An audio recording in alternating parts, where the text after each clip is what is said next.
The movie that starts off with two cops, Mason Danvers and Joel Gaynor. They're all set to nab a big-shot drug guy named Victor Abbott and his brother, Griffin. When they bust into the place where the Abbott brothers are hiding, Griffin's all set with his gun, and he takes down Joel and makes him hide. Seeing this, Mason goes after Griffin, and they start shooting at each other. Mason manages to paralyze Griffin and goes hunting for Victor.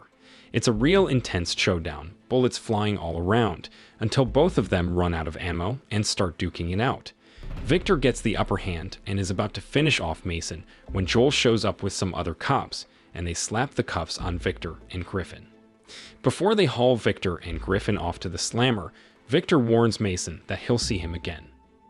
After all that drama, we see Mason back home with his wife, Jocelyn, chatting about how they've been trying to have a baby for a while, but no luck so far.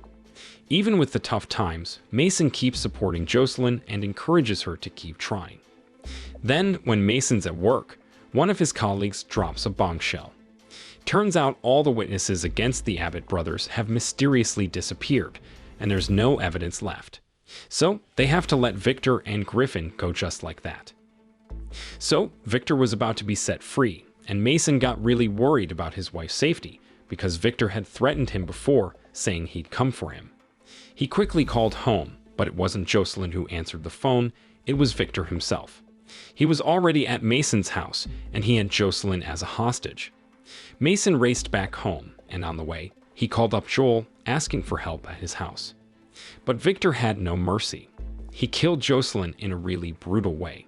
Mason was heartbroken when he got home and found out what had happened. He wanted to shoot Victor right then and there, but Joel stopped him. In the end, Mason gave up on killing Victor, and Joel and the cops managed to catch Victor and toss him in jail.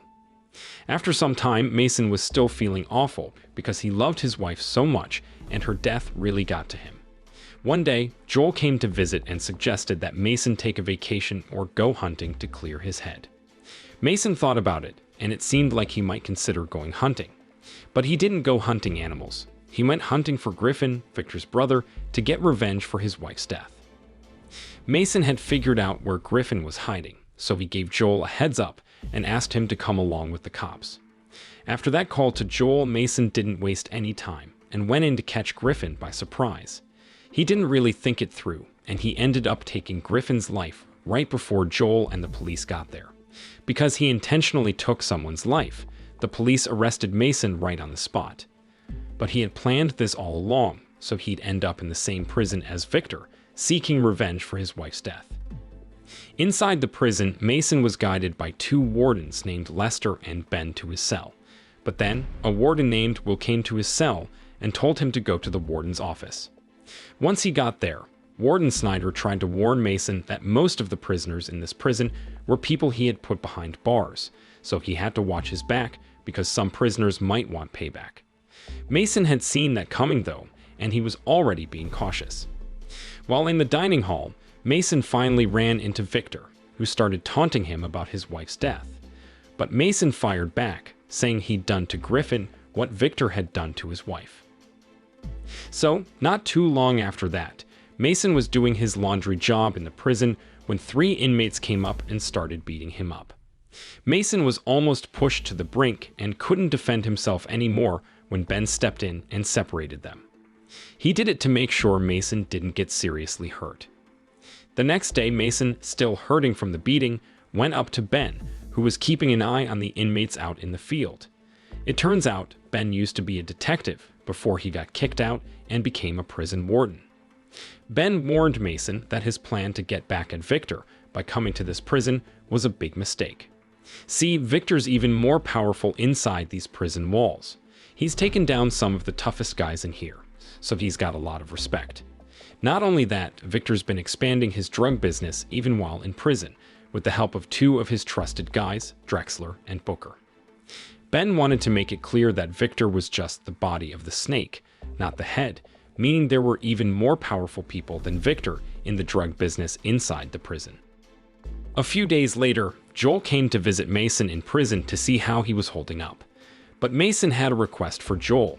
he wanted him to check on the recently released prisoners because he suspected that Victor Abbott was running his drug business through them while in prison. Little did they know, Lester overheard their conversation and told Snyder about it. When Mason got back to his cell, he remembered the names of the guys who beat him up in the laundry room, and it turned out they were Victor's henchmen, Marco, Flynn, and RB. So, Mason did something pretty simple but deadly. He made a weapon out of a pen to get back at the guys who wanted to kill him. The next day, he struck back by stabbing Marco with his makeshift weapon, and the guy bled to death. After that, Mason found Flynn alone and strangled him until he died. Now, with two of Victor's guys gone because of Mason, RB got scared and went to Victor, asking for help dealing with Mason. An angry Victor then told Drexler to send someone to give Mason a warning. But Mason was ready and managed to beat the guy to a pulp. So, Mason got called into Snyder's room, and Snyder made him an offer, but Mason strongly said no to it. Because he refused, Snyder ordered Will to put Mason in solitary confinement. Since Mason had managed to take out some of his guys, Drexler went to Victor and asked to have Mason killed right away. But Victor told them to wait because Snyder hadn't given the order yet. When Mason got out of solitary confinement, he decided to get back at RB. He asked his cellmates for help, and they set up a trick for RB. They told him Victor was waiting for him, but when RB got there, it was Mason who was waiting, and he fought RB until he died. Now Victor couldn't just sit back because 3 of his guys had been taken out by Mason. So he went to Snyder and asked if he could kill Mason as soon as possible. But Snyder said no because Mason was a respected cop in the police force, and his death in prison would make Snyder look bad as the chief warden. Instead, Snyder gave Victor a piece of paper with Joel Gaynor's name on it, and told him to use Joel to get revenge on Mason. Following Snyder's orders, Lester contacted Joel and told him that Mason Danvers had died, but it was all part of a plan to lure Joel into the prison. When Joel arrived at the prison, Victor and his men beat him badly, and Mason had to watch the whole thing. The next day, Mason went to see Snyder in his room, and he proposed a deal that could benefit them both. Snyder mentioned that he wanted Mason to take care of some people who were causing trouble for his business. He thought Mason, who knew a lot about police stuff, could do it since he's not afraid to get his hands dirty. But before agreeing, Mason had a favor to ask from Snyder, and Snyder agreed right away. Mason's request was for help to get rid of Booker, one of Victor's top guys. Once Booker was out of the picture, Victor wasted no time. He went straight to Snyder's office and threatened to kill Mason on the spot. Mason had a plan, though. He figured Victor would come after him in the dining hall, so he deliberately attacked a guard to get thrown into solitary confinement. This move got Victor pretty angry. While in solitary, Ben came up to Mason and gave him a knife for self-defense. The next day, Snyder visited Mason in solitary to talk about their deal. But instead, Mason told Snyder that they never really had an agreement, and he didn't need him anymore. Snyder was furious that Mason had betrayed him and left with a plan of his own in mind. The next day, Snyder goes to see Mason and tells him that he's arranging to transfer him to another prison to stop him from getting back at Victor. When Mason gets out of solitary confinement, he finds out that Snyder is fast-tracking his transfer to another prison.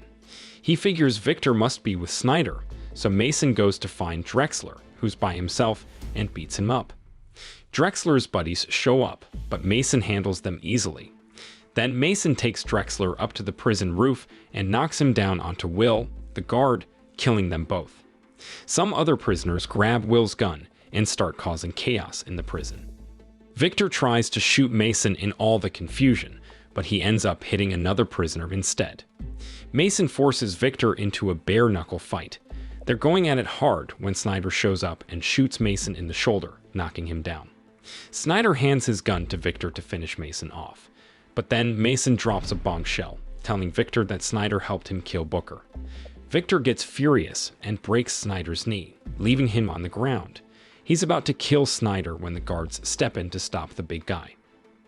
So, Mason managed to get back on his feet, and when other prisoners came at him, he easily took them down.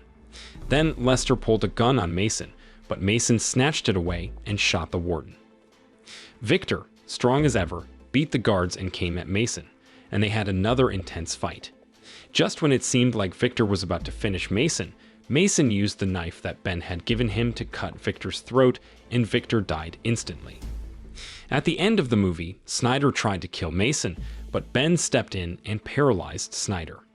Finally, Snyder got convicted for all his illegal activities as the chief warden of the prison.